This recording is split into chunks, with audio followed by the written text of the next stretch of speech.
In a quiet hospital room back in 1997, what should have been the happiest day of Maria and Carlos Martinez's lives turned into their worst nightmare. Their newborn daughter, who they'd already named Isabella, was gone.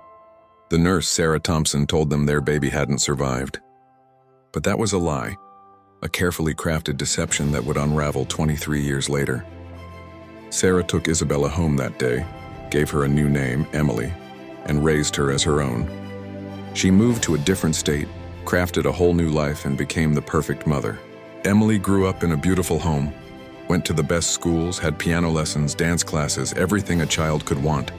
Sarah showered Emily with love, celebrated every birthday, kissed every scraped knee, and tucked her in every night. But beneath all that affection lay a dark secret that would eventually surface. It started with a DNA ancestry test. You know, one of those popular kits everyone was using to trace their family history. Emily got one for Christmas in 2020, excited to learn more about her heritage. But what she discovered shattered her entire world. The results showed no genetic connection to Sarah. None, zero, and there were messages from people claiming to be her relatives she'd never known existed. Emily's hands shook as she dug deeper, finding old newspaper articles about a missing baby from her birth year in a hospital where Sarah had once worked. The baby's photo looked just like her own baby pictures.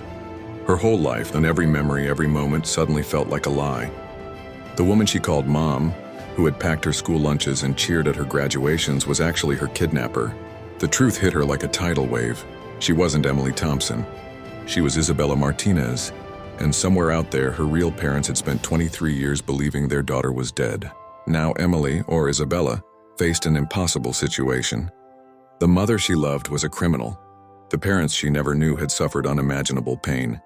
And she was caught in the middle, trying to make sense of who she really was. This isn't just a story about a kidnapping. It's about identity, about the complex nature of love, and about how sometimes the truth, no matter how painful, sets us free. Isabella's journey to reconnect with her birth parents was just beginning. But first, she had to come to terms with the fact that the life she knew was built on a lie told by someone who loved her, but had committed an unforgivable act.